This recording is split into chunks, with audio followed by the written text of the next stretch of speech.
Hey, so today's Friday. It is my birthday, and so yes, I'm officially 28. I never thought that I would make it, to be honest, to 28. So it's a bit of like a milestone. I know that isn't 30, but 30 is just around the corner.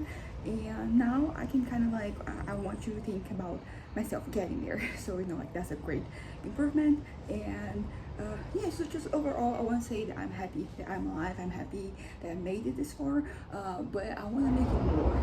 So I'm happy that I'm 28 years, very fast. I'm really happy about that. But what if I make 28 more? What if I leave 28 more? So like here's to 56. And all the journeys I'm gonna have until then. So something I'm observing is that I think that just contemplating like changing my reality has become easier to deal with. I'm not necessarily talking about like big things, but for example, like let's say that eventually I'm going to move out and I'm going to live on my own. Not really in my plans, but simply I have a really good relationship with my parents and they're fine with me being here, and I'd rather like save money so I can have my own place than pay rent. So I know that this is kind of like it's a privilege, and it's not everybody will have like this. Their situation is not going to be like this. It's going to be a little different.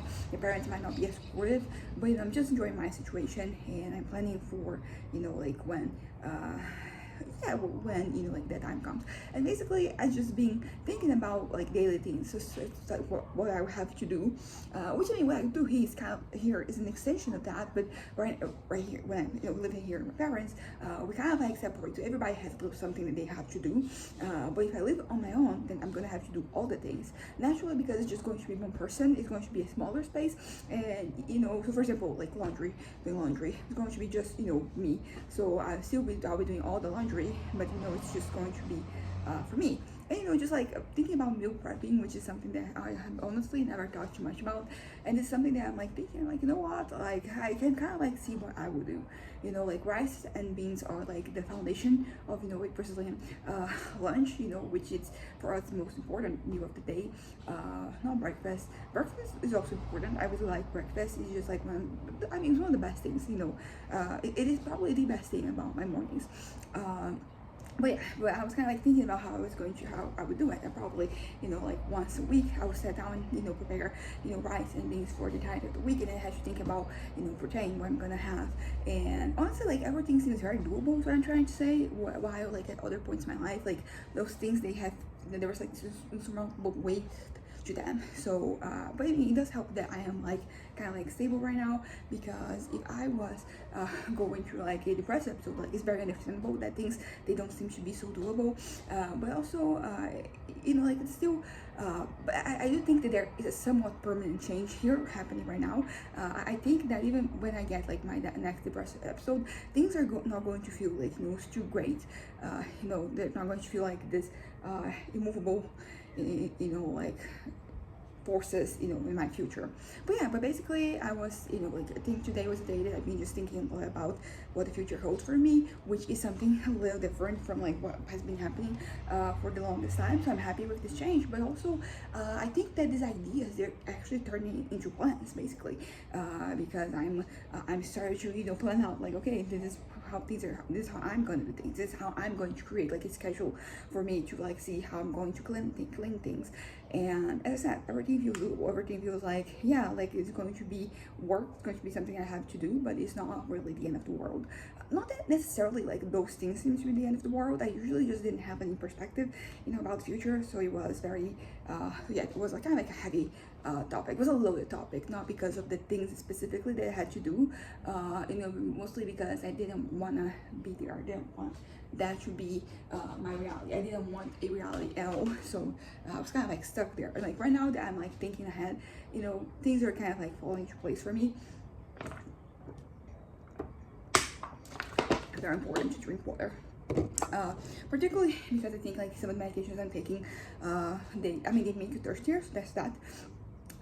But I think that whenever you're taking any substance, it is good for you to drink water. It's like when you're drinking, you drink water too. So you're kind of like things are not being ingested. I don't know, it's good for probably your metabolism, it's good for your liver, and my liver, which is something that I didn't really think I would ever have to think too much about, because I'm not really a drinker, but because medication I take, like that is something I had to consider. So there's another reason for me not to drink, which I'm not an alcoholic. I don't have any history in my family or anything, but it's just that I don't know, I like fun drinks basically, like that's it. I don't have any interest in drinking beer, for example. I do like trying different things. So if there's like something like a new beer with like a different flavor or something, one of those like the places those breweries that you can go, that you can try different beers, like I'll be down for that, but it'll be for the element. But like regular beer that you buy at a grocery shop, yeah, I don't really care too much for that. And because I think for me it is about the taste, it is not like the side effects. They can be a welcome change of pace, depending on like where you are mentally, but it's also a good thing that I can drink, because I definitely feel like I could have developed like the habit of relying on alcohol to help me process things. And because I could also like it's like ever since I got my diagnosis of bipolar back in 2019, like I haven't really been drinking, because we just realized that drinking just made things worse for me. But before that, I technically did good, but I'm kind of a cheap person. Like there are things that I spend my money, and like those things are important to me. So for example, like my tattoos, I'm going to pay a good price, because I want something good. Food, I have a lot of like different experiences with food, and they kind of like make one of the things that make my life worth living. So I'm going to continue to do that. But there's so many other things that like if I can cheapen out a little bit, like I will do it. And basically I guess like that is one of those situations where I like to have a drink, but like it's usually they're so expensive. Like for the same amount I could get two of something else, so historically I haven't really said yes to drinks, so I never really developed the habit, which is a good thing. I think that everybody will probably tell me like that's good, that is where you are at, that things are not they're not depending on anything. So yeah, but anyways, so 28 years of retrospective, basically. It's been my day basically. So I'm doing fun things, and I already had a fun lunch. I wanted to get like, now McDonald's has this Stranger Things partnership thing, and then there's like there's like this special, the regular ice creams, but with like a little flair. Same thing with like some, and I wanted that, but like the line was so big that I ended up going to Burger King, and Burger King, they did not have Whoppers. I was kind of like hoping that I would get two Whoppers, because the thing, I like Burger King, but like their sandwiches, their hamburgers and sandwiches, they're kind of like so small, at least compared to like other places, to McDonald's. For example, we're also trying KFC, Popeyes. No, I think they're the same kind of Popeyes. They are, I think, from like the same branch, same brand, same company. So I think that there's that. But yeah, so I ended up having, but it was still nice. I ended up spending, a little bit more than I usually would, because usually when I'm going to fast food, what I'm going for, it's like good prices. I want bargains. So today I ended up not having that, but but no, it's okay. I had a fun sandwich. I hadn't really had no sandwich, a hamburger I hadn't had before. I had one, that was like in the bigger ones instead of a Whopper, and then another one, the regular ones that are too small in my opinion. But it's not just me. Everybody in the table agreed. But yeah, so I had that. Plus then chicken nuggets. I could choose for like medium fries or that. So I went with the chicken nuggets. Although like I love fries, like I can't have enough fries maybe, but I think it was like McDonald's fries, I would have gone for them. But like I still like Burger King's fries. It's just that it's not the same. Like I don't know, they're thicker, so it doesn't. I don't think they're not as like crunchy. I guess I don't know. I like them too. I don't think there's any way they can fuck up fries. I think they, even if like you're not, the same thing that people say about pizza and sex. Like even it's bad, it's still that thing. So still pretty good. At least that's kind of how I see it. We went to Sam's Club. I found a cake half the price off, so I'm gonna have a cake for my birthday. I'm excited about that. I wasn't even planning to do that. I've been kind of like meaning to get a cake, like from Sam's Club every time we go there, but they're like expensive, so like half the price, it was it was just for me basically. It felt like it was very catered to me. But yeah, so I already had fun, and then I went to my hairdresser across the street, and I got my hair done, and which is great because basically I had like this baby hairs. They're kind of like growing all the way here, and they're growing. So I'm doing this procedure that is like moisturizing, hydrating my hair, and yeah, so like I think my hair looks good. Also kind of crazy that this is the dye part, like the bleach part, because like look how much has already grown. Like I miss my hair being all colorful, but I do want my hair to be long. I want to go back to having longer hair. I had it for so long, so like when it's straight it looks longer than when it is curly. But basically like I think with another year I can get my hair to be like around here, and that I would still want it to be even longer. But I don't know, I want to spend some time with long hair. I'll probably eventually cut it or something, but I want to, because I don't know, like I think that it's not that I look ugly with short hair. I've had many different haircuts in my life and I've enjoyed all of them mostly.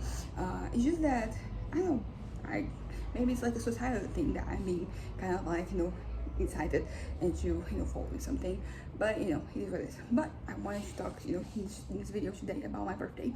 I wanted to kind of like have a bit of a retrospective. I wanted to, as I said, like it's also about the future, as I mentioned, because I want to live 20 years more. I don't know like when I'm gonna die, like nobody does, but so like something happens, it happens. But I don't want, I want like it's going to be 28 years, which is a long time, but I want to beat like the lack of will to live that I have at times. Like I don't want that part of my brain or their mindset to win.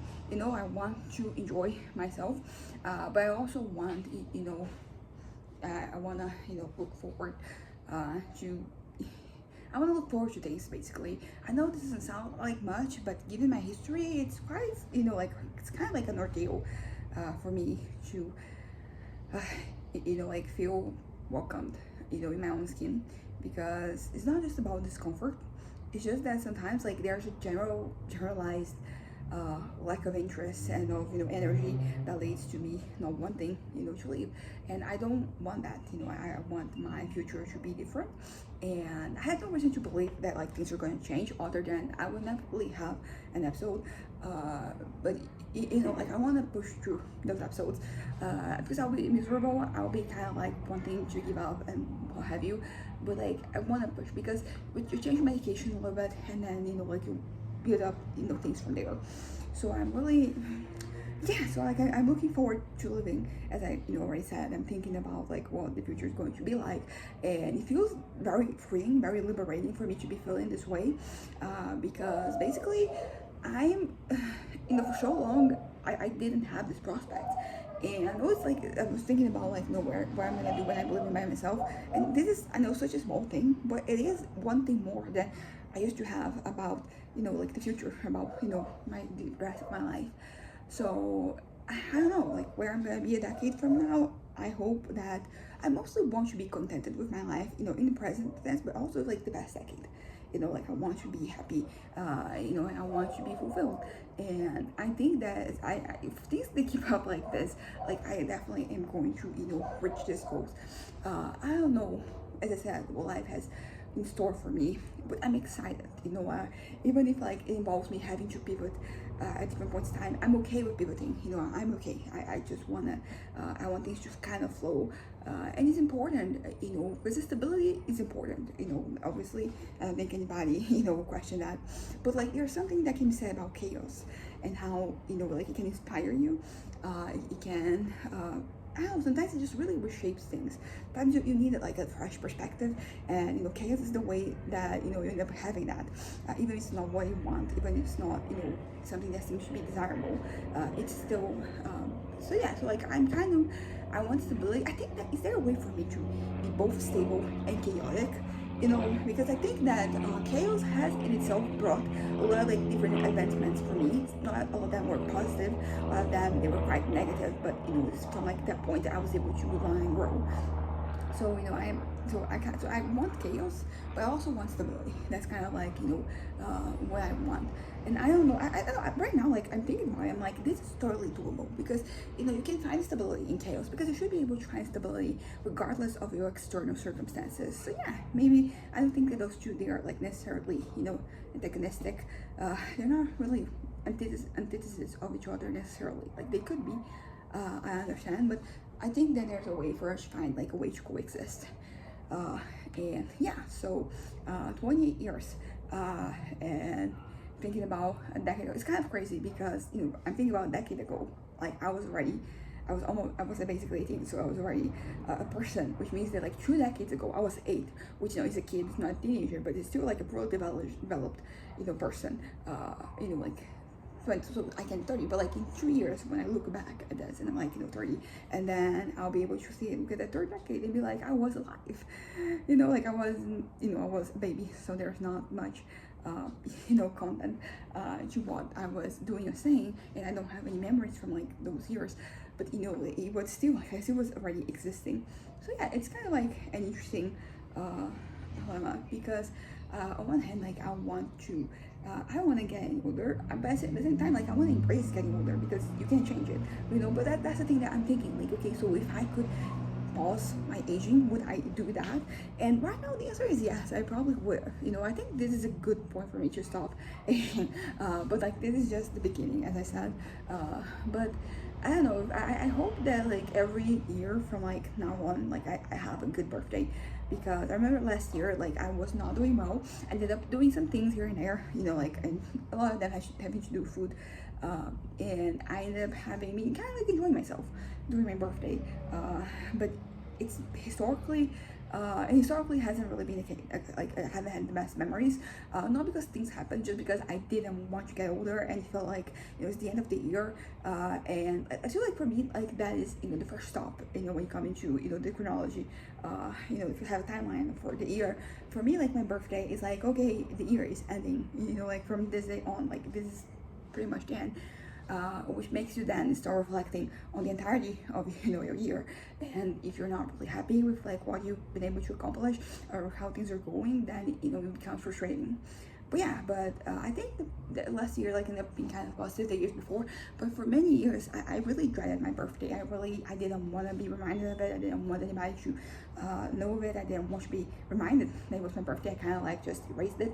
When I was a kid, that was not the case. I had a birthday party, like a very significant birthday party until I was 12. 13 was the year when we stopped. I think it's because I very much said I didn't want to have a party. So it started there, like the whole thing of me with my age.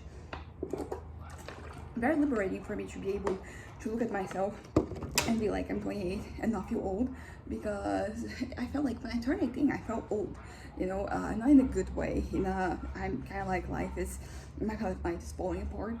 It's only downhill from here type of way. So it's good that like a decade later I can look at it and be like, I'm still young, I'm still fresh. I'm young, and not only just like young at heart, but like generally like young. Our life expectancy is increasing, so I'm going to live who knows, almost 100 more years. I don't know if I would want to live if I was debilitated, but if I could be like, for example, like my grandparents, like in their 80s, and honestly, like if I can make it there. I mean, some of them are doing better than others, but I'll be fine with that. They're still doing their things, they still have their interests naturally because they're all aging, like there's an adaptation happening, and they need more help, but they're still doing pretty well by themselves. So I think if I could live like maybe like that should my goal, 80. I think when I was younger I probably want to live at like 120, and I think that it's not that I don't want to live at up to that age, it's just that I don't know, like that is, you're not going to be fully functional at that point, right? So because if I could be fully functional at that age, it'd be great. I do, because this raises the question, like would I want to live forever? And honestly, surprisingly, it's kind of like yes, my answer, but like not in a, I don't want to age normally, more in like you're kind of like a vampire type of situation. I would like to live forever. Because I think that a lot of our perspective on things is kind of like molded by the fact that life is going to end, and how close we are to that. So if you're going to live forever, I think that things will be simultaneously harder, but like also easier. In a certain way, because I don't know. I think that if you can live forever, like there's no worries about like you're wasting time, because you have all the time in the world, and that's kind of like the case for me because I don't have all the time in the world. So I look back at certain situations and I'm like, okay, those are lost years. What the fuck happened? I mean, naturally, I'm being kind to myself, so I have to acknowledge my mental health situation and how it impacts it, all that. But let's say maybe like being like a mentally ill immortal wouldn't be as fun, although we have like medication, we have things that you can do that improve your quality of life, so there's that. But basically there's a question, like would I want to live up to 120, like having no functions and not really being able to be productive to do what I want? Not really. So I think maybe 80 is a good goal. I do think that the life expectancy for women in my region is a little higher than that. I think it might be 82, or maybe not. Maybe I'm just overshooting. Overshooting. Yeah, I think it's more overshooting. I'm overshooting, but regardless, like things like that is a good which pretty much means that if I'm going to live up to like 80, I'm 28, so it is 52 more years for me to go. That is a lot. It's not. It's both like a lot, but also like not enough. Because, for example, if I'm thinking in terms of like my writing, if I'm going to release, one book every 2 years, that means that I'll be writing like 26 books, from like now to when I die, which I know it sounds like a lot, but I have so many more ideas. So like I wouldn't really be able to write down like everything I've ever thought about writing. I mean, naturally, like so there's like one particular series of things that I want to write is like a series of novellas. So, it wouldn't take as long to write as the other books, but still, so pretty much like the dichotomy of it, because 52 years, like what am I gonna do in this 52 years? It seems to be kind of like a lot, at least for me, who wanted no more years. So like 52 is quite a lot, but at the same time, like can I do anything and everything? Because as I said, like there is the fact of like there's the past and things I didn't do, so I can't undo anything back then. So why like I figure out like what I want to do like academically with my life, like next year, like that's the thing, and I'll have 52 years to work on it. But why if like that is not enough? What if if I like what if I don't find right away, and then 5 years from now I find it, and then I'm going to have 47 years for me to do the thing, which sounds a lot, but like it's just that, for example, like in masters or doctorate, like if you want to get those degrees, it's like what, 2-3 years.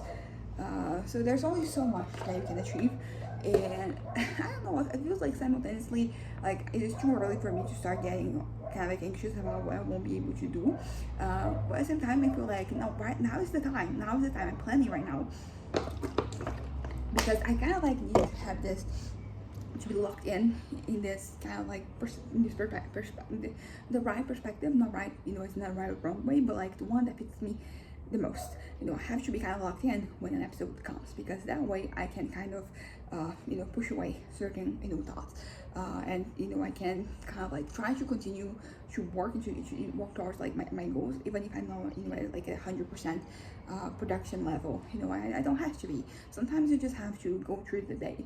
And also like something that I think that I'm like starting to value more, because when I was younger I used to think that watching movies, watching TV shows, watching YouTube videos, what have you, like that those were kind of like wastes of time. I still did it, I still consumed the media, but like I used to feel like guilty about it. It always felt like kind of like a replacement type of thing. It felt like it should be kind of like a second plan, and and I understand, because like if you're spending all your time consuming those things, you're not really working on your own projects and the things that bring meaning to your life. But honestly, like it's totally okay if like a TV show or book series or video game, like something is a significant part of your life.